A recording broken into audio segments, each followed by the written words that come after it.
And share my screen from Unshakable Spirit Introduction. On March 11, 2011, an earthquake and tsunami of historic proportions struck off the northeast coast of Japan, wreaking extreme devastation. Official statistics list 18,716 dead or missing, with 393,353 homes destroyed.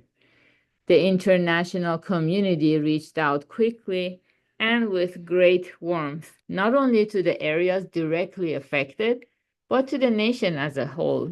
As a Japanese, I would like to take this opportunity to express my own profound gratitude. International reports on the disaster were almost universally marked by admiration for both the selflessness of rescuers and the orderliness and gratitude with which refugees took up lives in crowded emergency shelters. A major Korean daily wrote of Japanese endurance and neighborliness in the face of adversity, while a Russian reporter marveled, "The locals keep their cool and do not panic." A New York Times columnist wrote admiringly about Japanese selflessness, stoicism, and discipline, adding this comment: "The Japanese people have been magnificent, enduring impossible hardships with dignity and grace. I wish we might learn a bit from them." Why was there no chaos and looting in Japan? I think the French paper Le Monde was on target when it pointed out that Japanese learned from childhood the inevitability of change, which is a central tenet of Buddhism.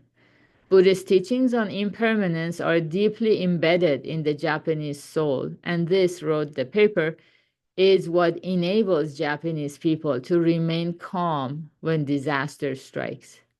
Buddhism does indeed teach that everything in this world is transitory and in ceaseless flux.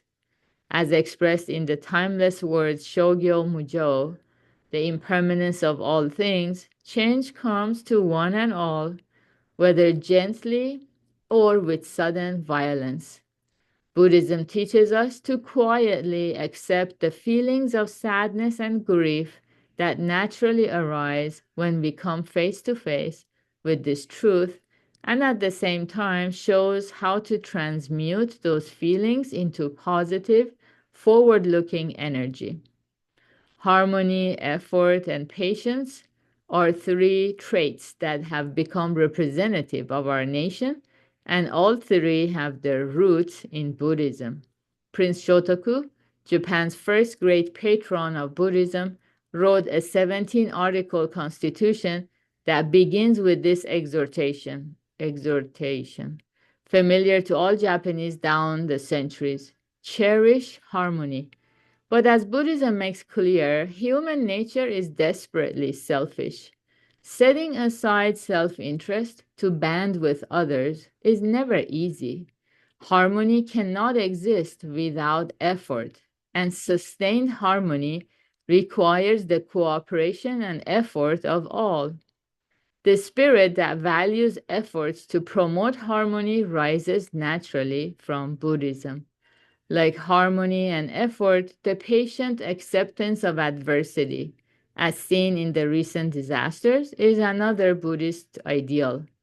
Ask any Japanese person how they can be so patient, and you will likely be told shikata ga nai, which means it can't be helped.